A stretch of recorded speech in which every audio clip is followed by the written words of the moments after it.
wrist just went crazy. Your wrist went crazy. How does that work? So I got that Apple Watch that you all both didn't Oh, get. that's right. I'll just have to keep pinging you the whole time. That's good. Let me just do one thing here.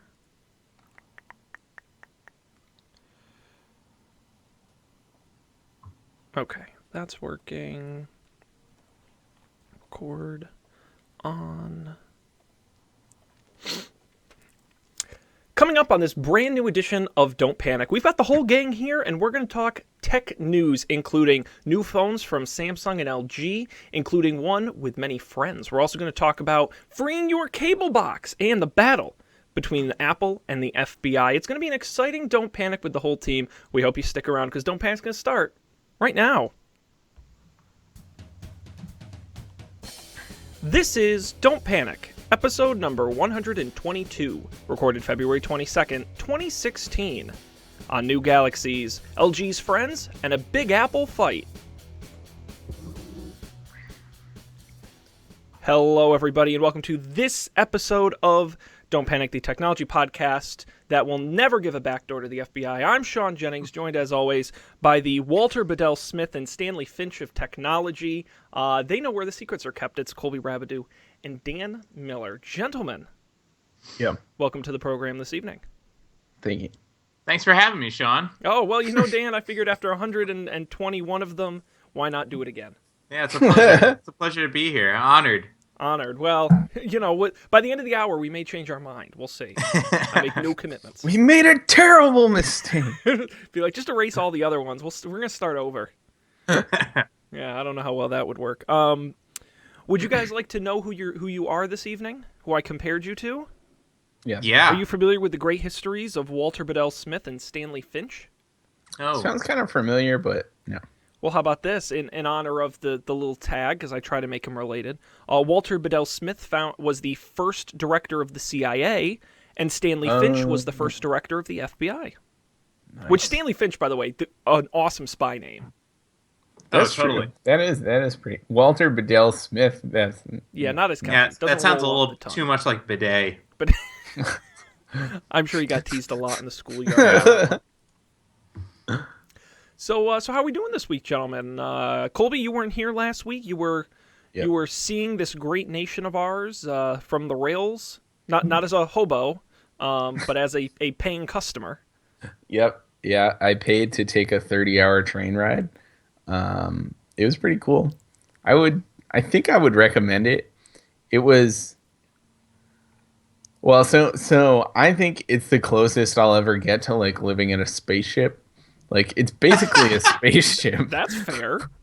Like, you have your own little room, and there's like a dining car. It's So not like anything I've done before. I'll put it that way. How did the dining car work? So you eat at least 3 meals in this train, I imagine. And you go to the dining hall to eat them. Yeah. So there's a dining car. Yep. So there's like a car with like. It looks kind of like a restaurant, or like a restaurant you could fit in a train. Like, down the sides of the car, there are like booths like you would find in a restaurant. Mm-hmm. And there's like a kitchen with a person who cooks food, and you just go there and eat. And it's so if you get are there waiters. Yeah. Okay. So it's kind of like a diner almost, which actually take place in train cars. Yeah, basically. If you get so you can take this train coach as well, which seems like really horrible, but is very inexpensive. Probably because no one does it because it's probably horrible. But if you get one of like the sleeper rooms, like all your meals are included in that, so you kind of just go and like they give you food. The first night there was like reservations, so someone came around to our like little cabin thing and like asked when we wanted to go to dinner, and I think that's because there were more people. But after that, there were like way less people on the train, so we just went whenever. It was cool though. It was like weirdly mesmerizing. Like Tuesday afternoon is when the bulk of the training happened, and we kind of just sat in our chairs and like looked out the window at at America for I don't know, like 6 hours. It was weirdly fun. Like I would probably do it again. I'm not sure if I would do the same route again. Because you can go to other places, like you can go to Chicago, you can go all the way to California on a train. Right. Now, what was the best thing you saw out the window? Anything in particular that you said, wow, I can't believe I saw that? There wasn't anything particularly crazy. We saw some like Confederate flags in, I don't know, in like Alabama maybe or Georgia. I think it was Georgia, the kind of place you would expect to see a Confederate flag.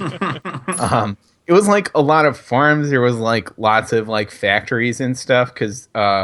So one thing I learned that I didn't really know is that Amtrak doesn't, with the exception of the Acela tracks, which they do own in the Northeast, they don't maintain any rails. They just use like commercial rails,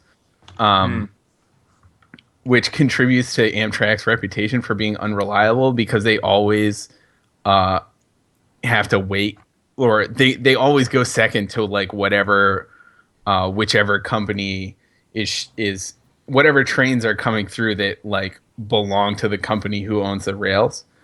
So I thought that was interesting. So it was cool. There was a lot of like industry stuff and lots of like trees and like random towns, and also random cities. I think the coolest thing was like going into New Orleans. I think it's one of the longest over water spans of bridge. It's called the 6 Mile Bridge, and it goes over this giant lake that's in Louisiana. That was cool because it's like you looking out the window. It's like 5 feet down, and there's water, and there's no railing or anything. It was a little uncomfortable because it felt like the train at any moment was just going to tip over and you were going to die. But that was cool. I don't know. It was fun. I'd do it again. So, what percentage of the time would you say you're just looking out the window, or what was your preferred pastime? So I looked out the window for probably so with the exception of sleeping, which was like a pretty big chunk of time. Yeah. I think I looked out the window for like 60% of the time. Oh, nice. And then like Jill and I played cards. I read a bunch. I started reading Ready Player One when we went on vacation. I was done with it. I finished it on the plane ride home, so I guess it was like perfect timing. But yeah. I read like half of that on the train. Yeah, I think that's about how my time was divided. And then there was some time like at dinner. So I will say our train, it ended up being 4 hours late. Oh.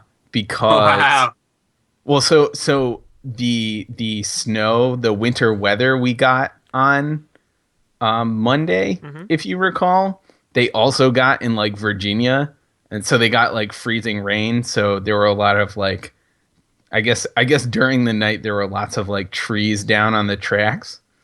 So it was a lot of, I guess we were like waiting around a bunch. I was sleeping at that point, but so we got to New Orleans 4 hours late, which was a little annoying. Because it was like about the time we were supposed to get there. We were like, okay, I want to get out of this box now. But then we had another 4 hours, so that was annoying. Amazing. It was an experience. Yeah. Cool. Our Cole Colby, our resident train correspondent. Yeah. Keeping us up to date on everything train. So I will say that trip was like what I hoped our train trip in Europe would be. But our train trip in Europe was nothing like that. But you're still glad you flew home? Oh, absolutely. You would have enough at that point. No, yeah. No, I would never do it 2 directions. That's absolutely insane. It's especially because it's like the same thing on the way back. It's not like you go back a different way. That's true. The same, like the same tracks. So yeah, one time, one direction. It was also expensive. One direction, indeed. Yeah. Very good. Well, we're glad to have you back, Colby. Dan, anything new with in the world of Dan? Did I tell you that I have a new job at work? Did we talk about that? Yes, a We little talked bit. about it a little. I don't Oh, remember okay. if we talked about it on the show though. That's what I meant. Yeah. Hmm. We touched on Yeah. it last week, but if there's anything new to report, Not specifically technology related. I don't know. I don't have anything to report insofar as how it's different actually building something that real people use versus my normal job, which is building something that only nerds like us would use. I'm sure it's a very different standard. Yes. And I suspect at this point, not in the ways that you would expect necessarily. Like, what did you mean a different standard? Um, You well, thinking? I thought of it on a personal level. Like, Mm. for example, I also switched jobs a couple months ago as well, and my old job was really internally focused, and my new job is more externally focused. And I do feel a different level of commitment and of pressure, being that customers are using it, not just if I screw up and our people inside are using it, it's not that I don't care, but but when customers are using it, I Right. mean that's a big deal. They're always right. So I don't know if you feel, not that I'm trying to put pressure on you, Dan, but I don't know if that's No, the same no, for no. you. But yeah, that's exactly the sort of pressure that I suspect that I will feel. Hmm. Uh, Other things that I had perceptions that people, as someone who had to do a lot of maintenance work on programming projects, I got the perception that people building the product for the customers are often more cavalier in their decision making around when to make something worse, like internally, like when to do something that's sort of bad to get the job done versus when to do it right and might take longer. Hmm. And I found that that's not true, at least not where I am. That's a myth. Busted. Busted. Yeah. In my experience, it's like teams are often a balance of people. Like there are some people who are very like get it done, whatever, and then there are other people who are like, oh my god, we can't do that. Yeah, You just have to find the right balance. yeah. No, go ahead. I'm hoping that I'm not just constantly fretting over all of the terrible pain we're inflicting on future Dan. Yeah. So we'll see. I'm fighting that instinct. But Yeah. it's been good. Learning all sorts of new things. JavaScript is crazy. I don't know if you heard about that. The kids thing. love JavaScript, Run it in your browser and stuff. Yeah. It's like the And only it's programming language in your browser.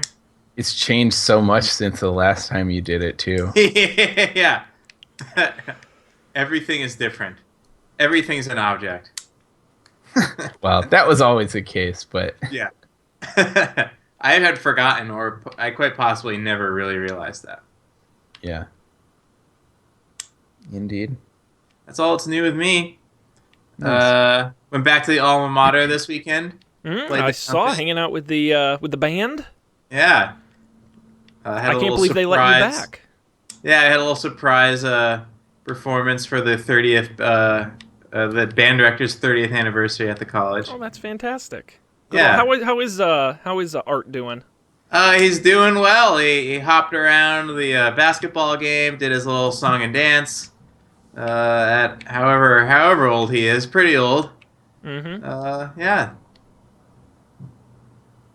He did the thing he always does at the end of the basketball game.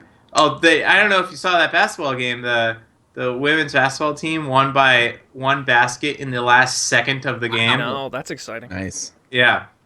And so he came up and talked to us like immediately after. And as per usual, the trumpets couldn't hear a single goddamn word he said because we're all the way up in the bleachers and he's just some old guy standing down there shouting. So yeah, it was very reminiscent, very nostalgic. Neat. Yeah. That's all that's new with me. I'm ready to talk about some technology. We didn't miss, but I feel like the biggest story of the year possibly happened at the worst possible time in between our shows, like the day after we recorded the show or something, right? What was the biggest Well, story of no, the year? of course you're talking about Hewlett Packard's new Smartphone, right? Yeah. The Yeah, HP the Elite. Windows Phone. HP's finally making a comeback. Yeah, I mean that's the you didn't predict that for 2016 as your bold No, prediction. I think we got that wrong in the prediction show. Wow. Hey, at least we're honest about it, right? No, let's jump into tech news, and Dan, you make a point. Is that where we should start? Yeah. Fair Go enough. for it. Go for the gold. I'm gonna assume you're referencing the well, now the second largest, but we'll say the largest company on the face of the planet, Yeah. and Most valuable. certainly the one with the most cash in the bank, Yeah. and the United States government, a battle of titans. So here's what you need to know, in case you haven't been paying attention. San Bernardino, terrible tragedy. A couple of ISIS sympathizers kill a bunch of people. Bad. Police want to investigate, figure out what they know. So they get one of the killers, Saeed Farouk's cell phone, iPhone, want to get information off of it. Now, this is very complicated, but stay with me here. The police have iCloud backups up until 6 weeks before the attack. So old stuff. They have that. It's in his iCloud account. They can access that. The problem is his phone, for some reason, and they're not sure why, stopped syncing to iCloud 6 weeks before the attack up to present day. Those files only live on the phone. That's why they can't be accessed, because they're on the hardware of the phone itself, not having been uploaded to the cloud, where they can access it. Now, I have a question. Yes. Aren't all iCloud backups encrypted anyways? They are, but as far as I understand it, they have his iCloud password, Oh, okay. so they can log in. They don't have his iPhone passcode. I see. And that's part of the question of is apparently, and again, I'm not going to pretend to be a complete expert, but this is how I understand it. If they had... So what well, they're not sure if they're not sure who did it. Somebody reset that iCloud password so they could get it. But by doing that, what they did is they actually shut off those backups to the cloud, because the iPhone needs you to input your new password, the one you reset it to, right? Basically, to cut to the chase, the police can't get into the phone without the passcode. Now, of course, you can sit there and manually enter every combination of 9999, but that's horribly inefficient. Well, you hypothetically could manually. No, it'll erase itself after if that a certain setting number is turned on. You can have that setting turned off. And There's I don't still... know what it is on the phone. I feel like there's still like, even if you don't have the shut it down after so many, isn't there still like a cooldown period? Like There if is. you get it wrong 5 times, and like you gotta wait a while. Somewhere I read it would take like 99 years or something to manually type in like everyone. in the worst case. Right, it's insane. If you didn't get lucky, yeah. You basically can't do that. What the police would like is Apple to build custom software that would... They haven't been as specific as to what they would like it to do, but the short version is it would either automatically crack the password by actually using software to either try every combination, very quickly, but that would break some of the encryption, or to get access to the local storage hardware outside of iCloud. But that would also require breaking the encryption on the phone. Apple has said, we don't want to build that software. We don't want to build that tool. We probably can. We don't want to. It's dangerous for us to have it. It's dangerous for you to have it. It's dangerous for us to use it. The police say, we need the information on this phone, and we're simply asking you to access this one phone. And if you have to build custom software to do it, it is your duty under the law to execute on that. Now, I recommend everybody Google the details on this. We are not encryption experts, nor are we lawyers, but I think that's the gist of it as well. There's no sort of resolution at this point. The government has compelled Apple to do that. Apple has said they will not. There's a bit of a legal impasse. They'll go back and forth with appeals and motions. We'll have to see what happens at this point. Going forward, we've seen companies like Google and Twitter side with Apple, but we've seen, of course, the FBI, other intelligence folks, presidential candidates, and the victims of the shooting all side with the FBI. So guys, I don't know where you want to start on this. It is certainly a big story. Questions around privacy, where the law fits into our lives, who has what the right to be encrypted, and what Apple's responsibility is to not only the FBI but to the public at large. So we should be just maybe 60 seconds on this. So did you see that they updated the letter? I'm trying to find the actual... Yes, they sent out an email, I believe today, to all Apple employees, and of course it got out publicly. You may have seen the public notice that was posted on Apple's website a couple days ago explaining their position and stating why they weren't agreeing with the government. The email that went out today...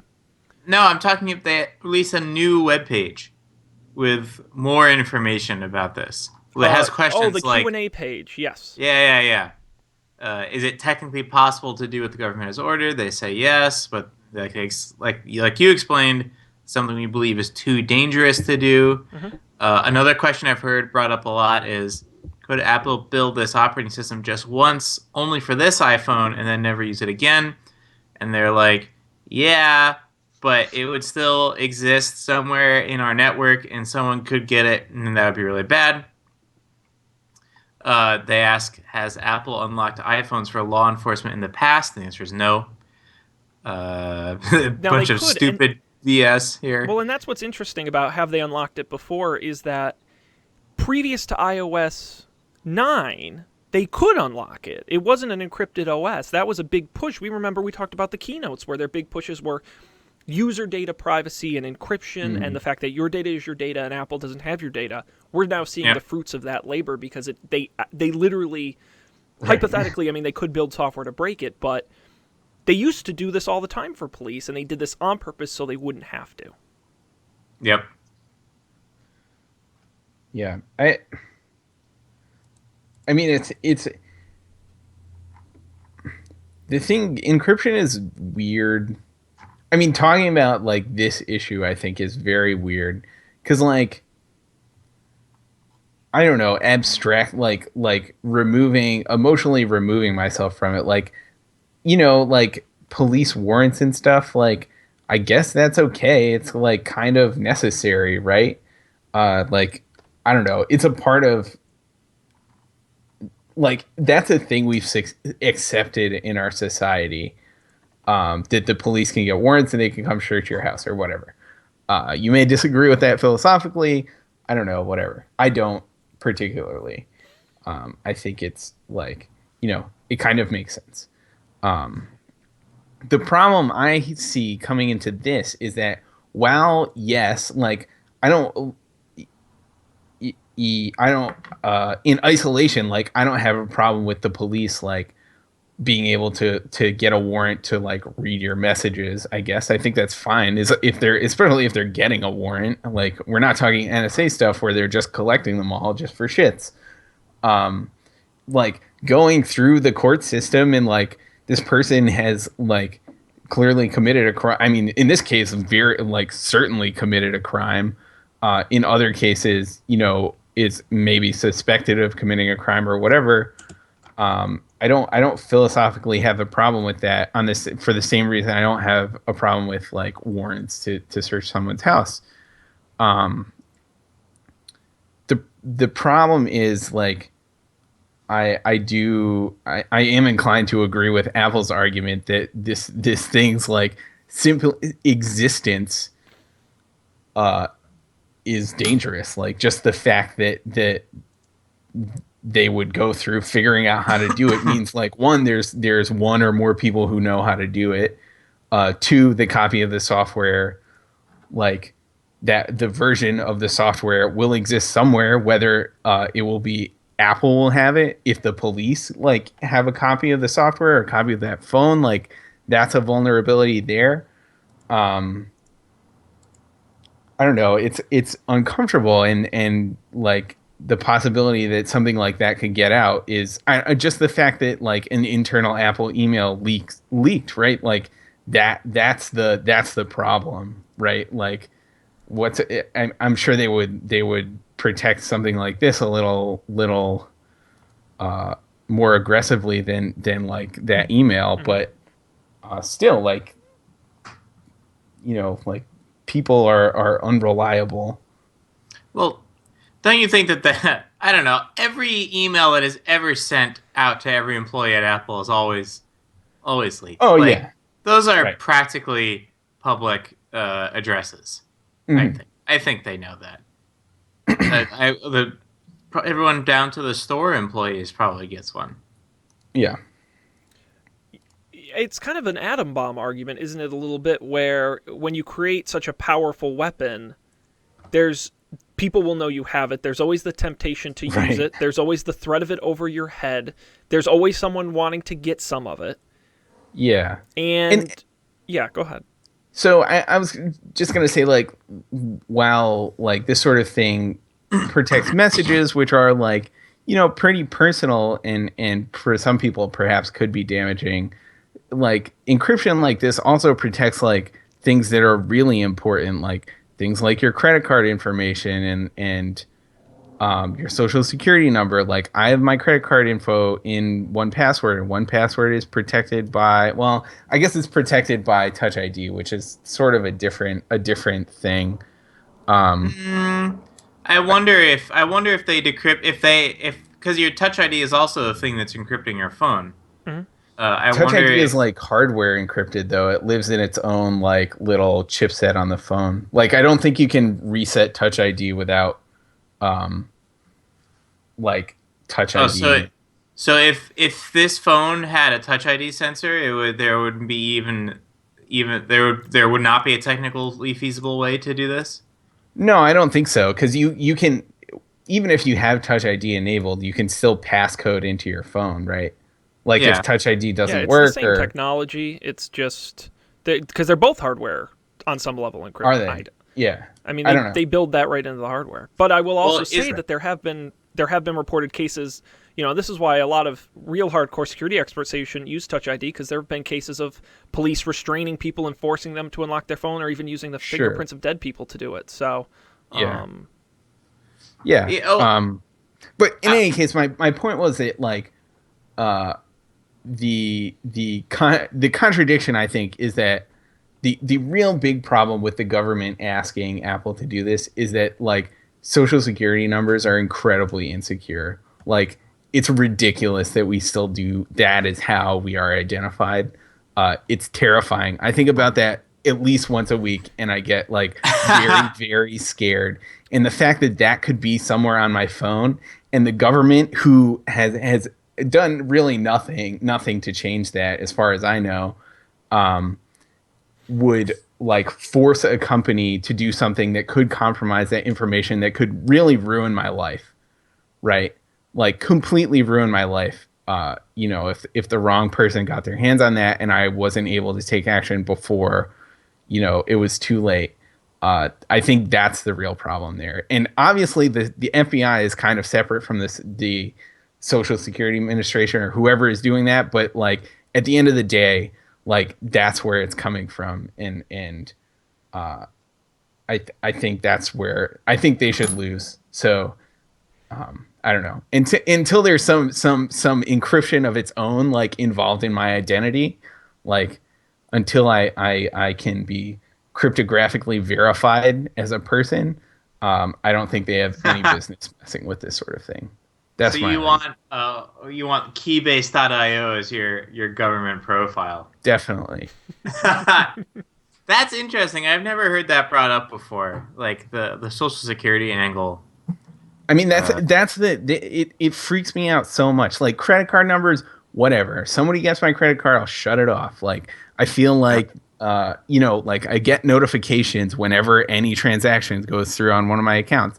I think, most credit card companies are aware this is a thing. Like they'll work with you to fix it. But like, if somebody's like opening accounts, I don't know, like bad things you can do literally anything. I don't think it would be that hard to figure out like my birthday and the stuff you need to get into an account with to like open credit cards or do God knows what with my social security. I'm sorry, Colby. What was your mother's maiden name again? Just one more time. How do you spell that? I think every time I do security questions, I think really hard about which one you couldn't find from my Facebook. Mm-hmm. Smart. I know some people who just you have another password as their security question. Yeah. Yeah, that's So fair. it doesn't. That's not a bad idea, Passwords actually. are the That's what I'm worst. going to start doing. Yeah. It's a shitty system. Yeah. Yeah, except that the real those security answers. I are security answers typically encrypted? I actually don't know. Or yeah, like Yeah, they You should salted. would be. hope so, right? But who Yeah, I knows? don't know why they wouldn't be. I mean, I don't Yeah. think they are because they can, some places will ask you your security question over the phone. Like they can't be Yeah. encrypted if you can verbally communicate it to a person. Right. So you might not. So then you're in the case where you have to put a different one in on every website if you're going to use like just a BS password. So it's probably not going to. And then yeah, imagine explaining to the poor Time Warner lady on the other side.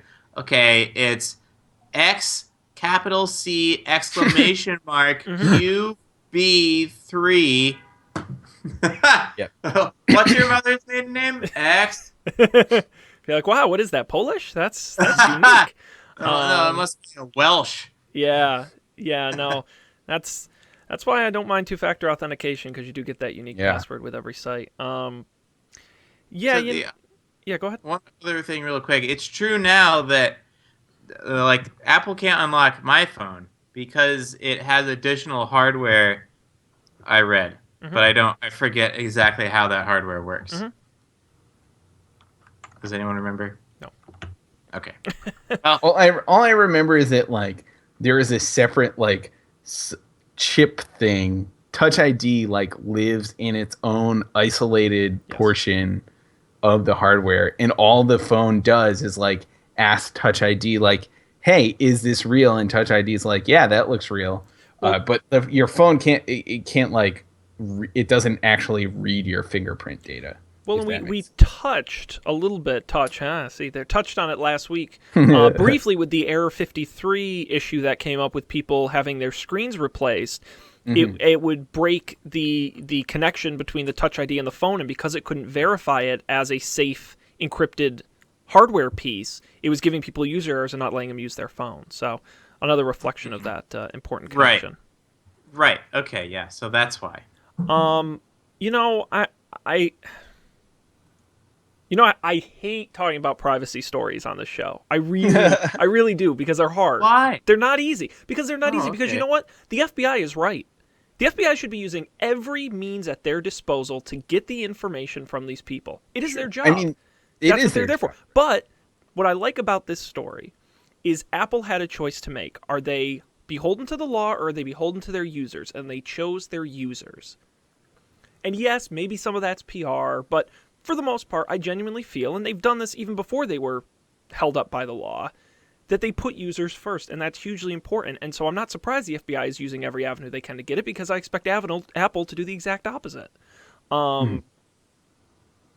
However, when it comes to encrypted devices in the future, the Apple case is going to go to courts and they're going to go back and forth, and I hope Apple doesn't have to create it. I don't think they should. I think it's a bad idea, but this problem is not going to get solved just by this one case. It's a bigger issue because there are lots of encrypted apps, there are lots of encrypted devices, and there are lots of bad people doing bad things across those channels. And for everyone who says, "Oh, we should have backdoors and everything, like, we have to be safe," and I don't know what the answer is, but Yeah. You can't have it. Well, So but you have to imagine have that, something. You have to No, no, have no. something. Imagine so. What's a good example? Imagine that. What's the Cisco VPN thing called again? AnyConnect? Oh yeah, yeah. The technology. Whatever. Yeah. Yeah, Oh. imagine that the Cisco VPN. It does have software. a backdoor, doesn't it? Didn't they find that someone used a vulnerability and the government was using it to listen in? I seem to remember this story. Maybe it wasn't Cisco. It was a major VPN provider, though. Could be. This was maybe a year ago. And I don't think backdoors are the answer, but the government has the ability to tap our phones. It has the ability to have some access to our metadata, bulk metadata they're collecting, right? They go to the ISPs for that. The government, I was reading, I don't know if you guys have read about these Stingray devices. Have you read about these? No. the GPS spoofing Yeah, stuff. or the cell tower spoofing, where to track you they Oh, put up yeah, a yeah, fake yeah. cell tower in your neighborhood, but they collect thousands of people's records just by doing that. A lot of this stuff very sketchy, possibly illegal, but the government's going to keep doing these things. I just wonder if there is some way for these technology companies to get on the forefront and figure out something that works for all parties involved within the warrant system, within our system of government. I don't know technology. I am not the answer. But I don't think this has to be a yes or no, black or white answer. No, That's my only point. large international corporation will ever want any government to have access to its data. AT&T does it. AT&T is not an international corporation. AT&T operates They send in data the overseas. They send data overseas, but T-Mobile's they a don't. global organization. Yeah. Are they But do you like think that- legally though? T-Mobile US, I suspect. Well, I'm sure is a there's all different- kinds of law stuff. right. And So Apple and Google and Facebook and Twitter and like a bunch of these companies, they can't, because if they have a backdoor available to the United States, then that's also a backdoor available to China. I agree. And then now you're losing value for your shareholders because a technology, a product that you were working on was like sniped out from under you by Alibaba. No, I agree, but my point is that So if you can't have that, then right. So there Yeah, you can't. can't have If a that backdoor. means that if something is what that means though is if something is encrypted, it can't ever be not unencrypted. That's what that means. but what I'm thinking is they got access to his iCloud information because they had his password. Yeah. Passwords unlock things that are encrypted. That's how encryption. Yep.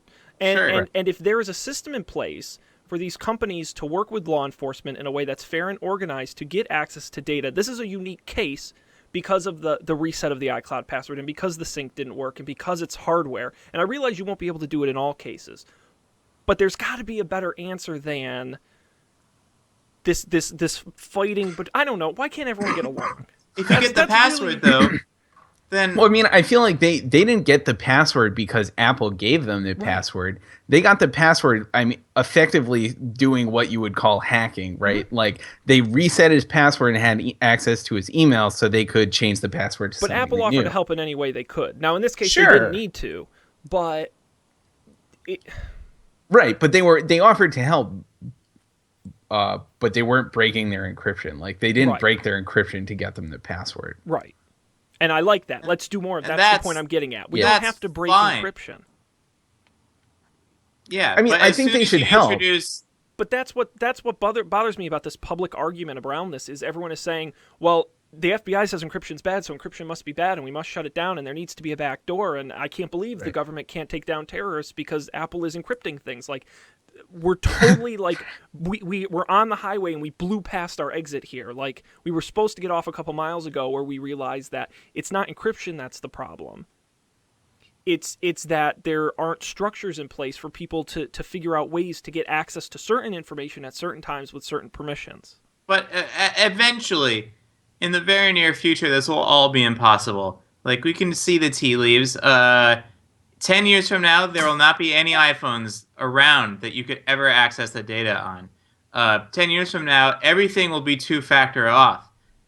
In which case, this iCloud thing isn't going to work. But for Like every the password reset. but So for that world's going to happen eventually, right? no, I don't think it will. For You don't every think- Apple developer who's developing these safety measures, there's an FBI tech team who's figuring out ways to break it. I mean, it's a vicious cycle. I'm sure people didn't think phones could be tapped at one point, and they did it. I think there's I always don't going think to be anyone this ever battle. thought that. Well, I wasn't alive when phones were invented, so I'm probably not the guy to ask. But, people The didn't realize their technology metadata that- was being collected in bulk. They didn't even realize that Sure. was a thing. Well, I mean, phones. Technology that Apple's using to encrypt the phones and iMessage is the same shit that the CIA relies upon to send messages to their Right. agents that the Russian government can't see. Agreed. I don't think we should touch that. And in the future, whether it's 10 years or 50 years, it's only going to get harder and harder, less and less likely that you're going to find some stupid bug to just read data off of a phone, to just read this message. I agree, and that's terrifying because But that's just the reality. And I agree, but then the problem is then you have groups like the FBI who are going to use more and more extreme measures like Stingray and like the government forcing Apple to build something that breaks encryption because there is no partnership and there is no system in place to do it, right? If we wait until everything's locked down, the government's just going to take every bold step. There can't be a system to do it because there's no in between with encryption. I refuse to believe that, Dan. I refuse to believe that. No, and I don't pretend to be an encryption expert. I realize encryption in and of itself, when it's just the blocks of all the data, you can't read it. I get it. I get that. I get it. It's encrypted, right? You can't read it unless you have the key that unlocks it. Exactly. So why aren't there systems in place to get the key? There Maybe are I'm systems in place to get the this key, a little bit. I mean, I think you can't store the key in a centralized place because then that's just you can't do it. It's a very bad idea. Mm-hmm. Even when you do store it in a secure place, it is in self-encrypted, and the people who own the database can't read it, as is the case with LastPass and stuff like that. So how do you get the key then? You need to get it from the person who owns it. And sometimes that's not possible. Like, people destroy evidence all the time throughout history successfully. There are criminals walking around there who've committed crimes, and they are not in jail because they were smart and covered their tracks. And that's a shame, but, like, this is how the world has operated. It's how I've remained free. Yeah. And I don't know. Like, you think about... And this is a dumb case because they don't need this shit to convict him. And with all this metadata stuff, they know if there's another party involved. And they know who all those people could be. They know every single person that those two people have talked to on that phone ever. Except for the encrypted messages bit. But they might even be able to get that from Apple. Like, the IP, who knows? Like, so what are they... This is my other point, what are they missing? Like, what is getting access to the content of these messages and the photos that were taken 100%. Actually by them? They have this backup, they have access to their other services, and they don't... The police and the FBI are famous for over-asking. It stopped 6 weeks before the backups. The backup stopped 6 weeks before the incident happened. But from my understanding, they have access to certain other accounts. I will say hypothetically Facebook. I don't know if and that's I true, would guess that the story is that they weren't working with anyone. I would guess that if they were working with someone and if they were doing that on this phone, which if they're smart, you're not, that some evidence of that would be contained in before 6 weeks of it happening. I don't think you premeditate and plan an attack like this in concert with other people less than 6 weeks before you do it. Yeah. I mean, I do see, I don't know, I think it certainly could be a possibility that they're using this specific case, which is, one, was very high profile, is a national case. It plays off our, like, nationalism and our fears about this thing. It's, like, a really great thing to get people riled up about. Yep. Like, if their goal is to get things like this done, it makes a lot of sense for them to use this as a lever to do that, regardless of whether or not they need it for this case. The encryption thing has been in the news more before San Bernardino happened, if I'm not mistaken. Mm-hmm. So I think this is the FBI trying to, nail in the coffin or convince people to do 100%. I mean, you look after 9/11, we signed the Patriot Act, which in retrospect seemed quite overreaching at the time, but that's just the natural reaction to things like this. The EU was debating encryption after the Paris attacks, so it makes sense. And again, I literally haven't been watching the clock the whole time, and I just looked at our record time. We've gone 45 minutes already just in the show. We've done one story, which is fine. I've got no complaints. I still want to hear like unless you have no ideas at all what this system for getting the passwords would look like. I, I will be completely honest. I don't understand how this works. I really don't. And I consider myself an average American, right? And it's easy for me to sit here in my chair and say, well, terrorists are bad. Why doesn't Apple just hand over the password? Just hand it over, guys. It's just one phone. I mean, I get where it's not ignorance, right? It's just not knowing. And right. It's complicated. People who get it are complicated by it. It's not easy. Sure, like and like Dan and I, like, we conceptually understand it. Like, we don't technically understand. At least I can't speak for Dan, but I don't technically. I could not go like implement reliable encryption on my own. Like, that is well beyond my capabilities. So I don't. These things are things I conceptually understand. I do like your point, Sean, about like you're concerned that these government organizations will get more heavy-handed in lieu of something like this, where, like, I don't know, trying to like force it out of the people involved or whatever. I think that's a legitimate concern. I don't know what the solution is, because you can't have encryption and have backdoors. Like, it just doesn't work. And the global data system that we all deal with on a daily basis is really complicated in general. I was at work today. Now, I work for a company based in Saudi Arabia. I can't put digital files on certain servers or use certain services because they go through servers in Saudi Arabia, of which we can't. It's export control. You can't send certain confidential information to servers in other countries. I mean, it's complicated. Oh, it's certainly complicated. It's very, like, I think the talk of like the wiretapping is, I mean, the reason like wiretaps are effective is that there's like a small number of companies who control all of it. So like you can go, there's a central place where you can go and get this. And the same with like the Googles and Apples and Facebooks of the world. Like, they have massive databases of thousands and thousands of people, and there's one place you can go for it. Mm-hmm. But I do think it's the case in natural progression of technology, and especially technology that is based on the internet, is that it becomes more and more distributed. Like, you look at things like BitTorrent Sync. Like, I use BitTorrent Sync all the time. It doesn't touch another company's servers. Mm-hmm. Like, if they don't have my password, they're not going to get into my BitTorrent Sync.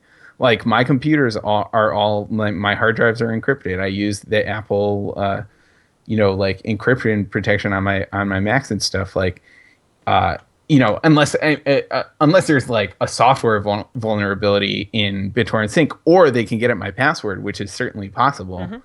Mm-hmm. They can't get it, but that's I think increasingly the human component will become the only avenue for accessing these things. Which is, it'll be very interesting. Yeah, somehow we didn't manage to solve the problem in an hour, and I guess that means your pizza's free. Yeah. and I think and tell me if I'm wrong in saying this, I think we all agree Apple is doing the right thing. Mm. I think we all agree that, I want to phrase this right, that law enforcement has a right to certain information when subpoenaed by a fair warrant issued by a fair court. Mm. And that at some point, whether technologically possible or not, there needs to at least be some level of cooperation between law enforcement and tech companies to make sure both users' rights and the government's rights can be respected in both cases. Sometimes it's technologically possible, sometimes it's not. But at least an effort has to be made. Yeah. Fair? I mean, Yeah. I think, I don't know. I think they'll figure something out. I am glad that Apple is, like, standing up for this. Like, as it's certainly at least creating a dialogue, however, like, misinformed or incomplete the dialogue may be. At least they're trying. They didn't just go along with it, I guess. So. And I think, Colby, you said my favorite point of the entire show, which was, and I think you're absolutely right, that this is absolutely a showpiece for the FBI, and this is absolutely a story of the week, opportunistic event for them, where they've wanted this all along, and this just happens to be high profile and specific enough where they can ask for it. And I think you're absolutely right in that. I think it's so unlikely that it will succeed though, Oh, I because yeah, I don't even know how it, you can force Apple to do it. But I'm sure. not a I mean, lawyer either. oh, you could force them to do it, and you could like make sure that it continues to work. That whatever backdoor access you have, you just do a random sampling of messages. But then uh, people who are sophisticated will use Android, and then when Android gets it, then they'll just flash their own Android on it because Android's open source. You don't have to Hmm. comply with anything there. The weird thing is that it I mean, I feel like this solves the problem for like non-sophisticated criminal, but like a criminal with like with enough like know-how Hmm. can do this them can do their encrypt their stuff themselves. Yeah. I mean, given Yeah, you like can it's just run not easy, TCP on your SMS and then just paste that in and send it. right? I mean, it's certainly not convenient, but I feel like someone who is smart enough is not going to have this problem. Like they're not going to be using an iPhone. And I feel like that is the image that is conjured. It's like these super terrorists. Hmm. And like this won't help with super terrorists. This helps with like poorly conceived terrorists, or like maybe that's the terrorists we should be Well, and worried that's the about. good thing, right? Is it's encrypted by default. So Right. everyone is a criminal. I mean, it's Right, not that yeah. you have to go out of your way to do it. Your iPhone locks on its own behalf, Mm, for criminals and non-criminals. yeah. Yeah. I know. It's Wow, fascinating. I am like I'm like winded. Jesus. Such a Shit. serious episode. Oh my God, no! This is maybe we should do more of these stories and I should shy away from them. Maybe that's on me. privacy stories. No, I don't, because I don't know what I'm talking about. But that's never stopped me before. No, No, I think Sean, I think you bring a valuable perspective. Like well, I think I'm the you Joe Every you guy. sure. Well, you mentioned some things that I hadn't considered. I Like really, and I always like to play devil's advocate, and I do feel, especially in cases like this, it's easy for average people to say, well, I trust the FBI, they're keeping me safe from terrorists. And I understand the nerd demographic saying, well, Apple's right because they're Apple and encryption and technology, and it bugs me when the two sides don't see each other. Regardless of who's right, at least understand the other side. And I feel like maybe I'm tooting our own horn here, but I feel like we did a good job of presenting both sides, where both sides are coming from. And ultimately it's up to the courts to decide and not us, but I at least hope we cleared up some, if there was any confusion, or yeah, I yeah. feel good. I feel good. Now, we had some other stories in here we didn't get to. We can push some next week, but we can also go a little long. I don't mind. We're doing We could- okay. We could run through the phones and stuff. I feel like those aren't Yeah, hard well, it's to. up to you guys. What would you like to discuss this week, and what would you like to push to next? And which would you like to not talk about at all? Man. Yeah, just the phones sound interesting. I don't know what this free cable boxes thing is. Yeah, so we'll start with the phones. Honestly, they're Android phones, so it's more of the same. I'm going to be honest with you. Samsung announced the Galaxy S7 and S7 Is it Edge. exactly like the old Galaxy, but just mo- better insides? More refined, Dan. More refined. The plastic was ditched and replaced with metal and glass. Oh wow! Yeah, so it's quality. The S7 Edge screen was upgraded to a larger 5.5-inch display.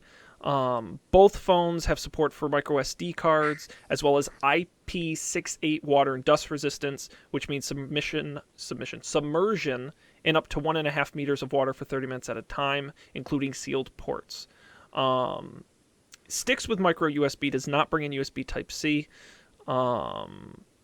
Better processors, bigger batteries on both. The interesting thing is they went from a 16 megapixel camera to a 12 megapixel camera. That's less, but they say it's actually better because they've got all those kinds of apertures and pixel focus stuff and all kinds of technology in there that makes it better with fewer megapixels as well. Otherwise, pretty much the same all around. Not a big upgrade. Available on all 4 major U.S. carriers starting March 11th, with pre-orders February 23rd. They come in black, gold, or silver options. Prices were not announced, though you can probably guess what they'll cost. The same as the old phones. Surprise. There you go. It's just more of the same. If you put it this way, if you liked the Galaxy S6, I'm confident you'll like the Galaxy S7 because it's the same thing. The big excitement came from LG. Anything to say on Samsung? No. Nope. Their phones, you can buy them. Yeah. LG G5, They're not plastic anymore. They're not plastic. They're refined. LG G5, new Android phone from LG. If you like the G4, you'll probably like the G5. It's got a slightly better design. It's got fancy displays. It's got processors and RAM. I'm going to skip ahead to the fun stuff, which is what they call their expansion slot. Oh, boy. On the bottom, yeah. So, Dan, have you ever wanted to take the bottom off your phone and plug in a module? Literally every day. It's like a nightmare you can't wake up from. Well, Colby, rest assured, everything's going to be okay because they have what they call friends. That's what LG... You got to love LG. I don't know where they come up with this stuff. Friends? Each one is a friend. And you plug your friend into your phone, and it's an extra module. It's got a big expansion slot on the bottom of the phone. You would literally take, like, the bottom piece of your phone off and plug in a module. They have two at launch. One is for taking photos. It has a bigger battery in it, and it also has a physical shutter and zoom wheel. And then they also have one for high-end audio, which has an amplifier built into it, as well as some other stuff that makes your audio super awesome. I think the camera one is like a little cool. I feel like when, I don't know, it could be nice to have for like when you're traveling and you know you're going to be taking pictures. I don't know. It would be really cool if you could just take out your phone and not have to like do the camera, the touchscreen dance to take a picture. Mm-hmm. I don't know if it accomplishes that, but I think that would be neat. Otherwise, I'm not particularly interested in this. I guess I could imagine people who are interested in the DAC thing, people who are orally inclined, orally with an A. But Show title: Orally Inclined. Orally Inclined. That's gonna be the name of my autobiography. Yeah, it's a cool idea. I think because it's LG, it's not like LG's not a huge player, so it's not as because how many times has Samsung or LG or one of these companies come out with like a funky Android phone idea, and we're like, oh, like the Galaxy camera, right? Which was essentially a camera with an Android phone in it. Remember that? And they're, oh, that's cool. Yeah. They always do these. They're not really gimmicks. I kind of like this one a little more than some of the other ones, only because I just like the flexibility. I use my phone more than I use my computer, and the idea that you can turn it into things that you may need. I just don't have a good use case, and I kind of already like my iPhone, so I'm not going to buy an LG. I mean, I could buy it being interesting if other people could make things for it, like Pebble Time, like Smart Strap style, where you could like build something and plug it in. Well, that's the idea. But then again, who's going to build things for it? Right. How many LG G5s will be in the world? Will be flying off the shelves. Yeah, it's certainly going to be interesting. But LG G5 now with more friends. Let's see here. If I scroll down to the bottom, does it tell me when they're available? They'll be available globally starting the beginning of April. No other details available.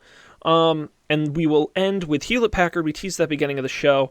The Elite X3, a high-end smartphone, and it runs Windows 10. What? I shit you not. Windows 10, it's got a Snapdragon processor, 4 gigabytes of RAM, 64 gigabytes of internal storage with a micro SD. It's got an iris scanner on the front, a fingerprint sensor on the back. It's got a big battery with wireless charging, but what's really exciting is it's got the new Continuum feature you find in Windows 10, where you can run you dock it with your computer, and you can run full Windows 10 using your phone as the processor, and that's exactly their idea here. That's really cool. I clicked this link expecting to laugh, but we've been talking about that a long time, and usually it's like, oh, well, you could plug it in to a monitor, and you could use Android as your desktop, but this is the real deal. This is an actual desktop operating system. Has an Ethernet port on the dock thing, Yeah. which is crazy. Yeah, so it's got a desk dock, which is designed obviously for your desk. It's a little dock. They also have what they call the mobile extender, and it's really like a netbook almost. But you plug your phone into it, and then you can use a full-size keyboard with a full-size display. Pricing and availability not announced yet. It will probably be a while before we see it, if we see it at all. I think it's an interesting idea. So one thing I've realized recently is that I sort of like the like synchronization today is relatively easy. Is Sean stuck? Are we gonna go away? No, I'm here. Nope, he's there. Okay. It looks like you were Hello. frozen. And I like the implicit like distribution of stuff we have across devices. Like I have a work laptop and a home computer and a phone, and like important stuff is on all three of those. So if like one goes kaput or I drop it in a puddle or something, it's okay. That might be a me problem though, because I don't think most people have as many devices as I have. Because I'm a huge nerd. Seems cool though. Could be fun. I think the laptop that doesn't work without it is a little weirder than the desktop, Yeah, but I the don't desktop know is about really cool. Yeah. But again, this just like the G5, it's one of those like, are they ever really going to sell any of these? Like, like what was it? The HP Sprout. Remember that where it had the 3D scanner projector thing, the computer they were selling.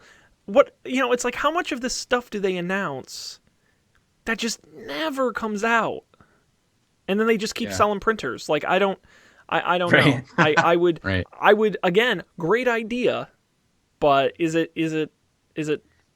I see. I feel like this one will come out, but I don't know. Maybe this is like, I don't know. I mean, I think I feel like I'm sure HP would want to get back into consumer stuff. Like, can you buy HP laptops anymore? oh yeah, you definitely can. Okay. They suck, but you can. But, Yeah, But right. then again, do they want to do it with a Windows phone? I don't know. Maybe. I mean, I don't even know it's the last not a time there was Windows a new phone, Windows though. phone. It's Windows. It's full on Windows. Just runs on a phone. Yeah. Yeah. It's so weird.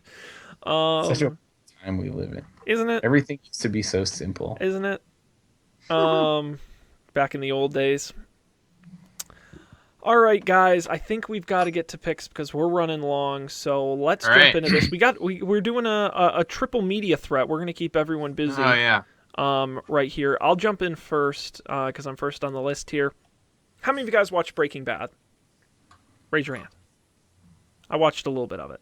I watched 3 episodes. Yeah, I watched like the first What? 2.5 seasons. I didn't finish it. Oh wait.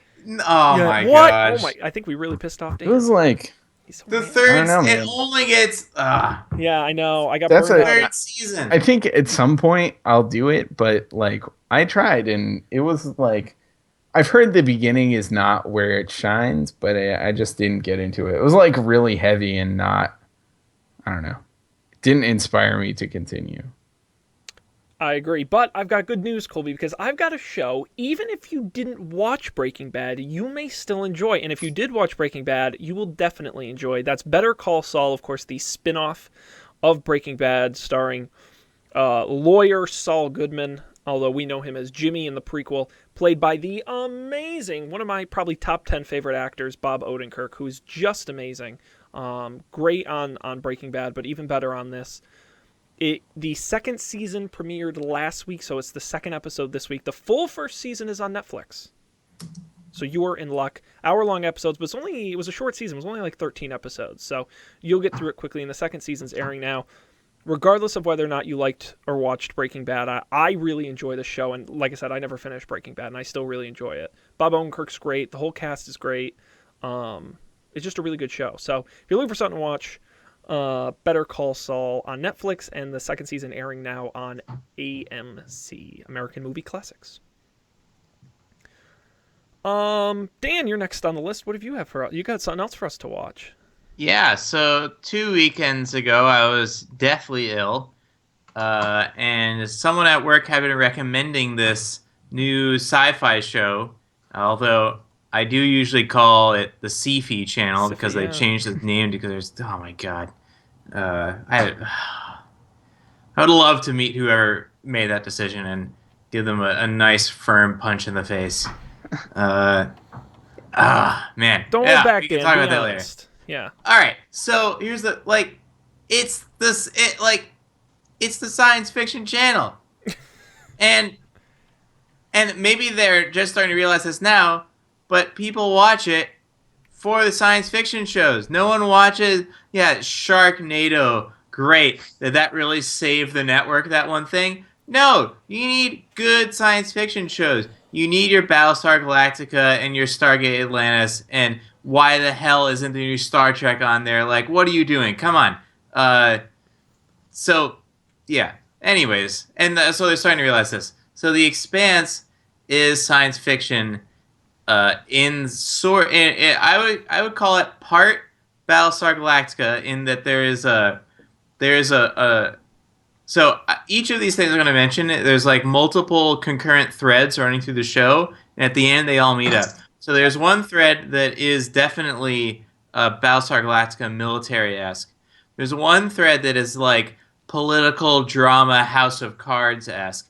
And there's a third one that's like film noir detective story, True Detective-esque. And all three of these storylines are all related to each other throughout, but then the characters finally meet up at the very end. And everyone ends up looking for this girl who's gone missing. You find that out in the first episode. So I went in with extremely low expectations because I hate the Sci-Fi Channel. And I was very, very surprised. The production quality was very good. The effects were like amazing, but they knew their limits, so they didn't try to do something crazy on a low budget either. So it all looked very good. Like 80% of the acting is great. There's like a couple, dialogue scenes here and there where you're like, okay. But by and large, fantastic and a lot of fun. So not streaming anywhere for free, but rentable everywhere. The Expanse, definitely check it out. And these are all based on books. So if you're like me, once you get hooked and you watch the first season, then you can go back and read all the books. Yeah. Nice. So yesterday, I finished watching this and immediately bought the book because you already saw it. Yeah. I also did Mr. Robot too at your did I already recommendation. tell you about these? Not The Expanse, I don't think. I think you mentioned it to me like on chat or something. You were like, because you said you were sick and you were like, I watched all of Mr. Robot and then all of The Expanse. Yeah, so stay tuned next week for Mr. Robot. Yeah. Great. More stuff to watch. Essex, I'll have to So you liked it, to my Colton? list.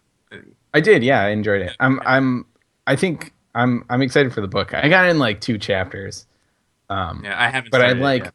much like Game of Thrones. I'm excited to like watch the show, get hooked, and then like get really engrossed in like the detail of the book, which is often more fun.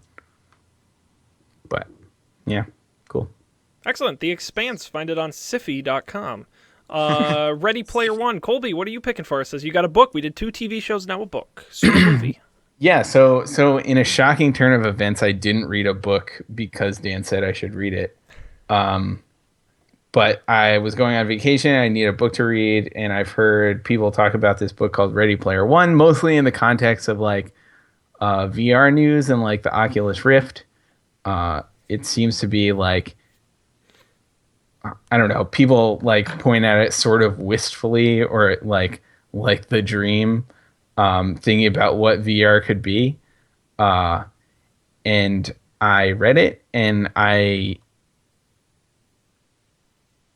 enjoyed it, but do not share the like weird like, oh my god, I want that feelings that people seem to have about it. I thought the like picture of society it paints is like very bleak. I mean, it's basically like this near future world where like everything has gone to hell, like everything is horrible, and people live in like trailer parks and just like go into VR, and like the economy is in virtual reality, and like the rest of the world like barely functions. I don't know. I thought it was very weird. I did enjoy the story. It got nice at the end. There was some like hackery computer stuff, and it was cool. I found it a little slow getting started, but I liked. At one point, like the character kind of comes out of VR and like does some stuff in the real world, which I thought was honestly more interesting than a lot of the VR stuff. Like the VR when in the virtual world, it was kind of cool, but they could like do any like almost anything could happen because it was not in the real world. But I've come to realize I'm like much more interested in like hard science fiction where there are like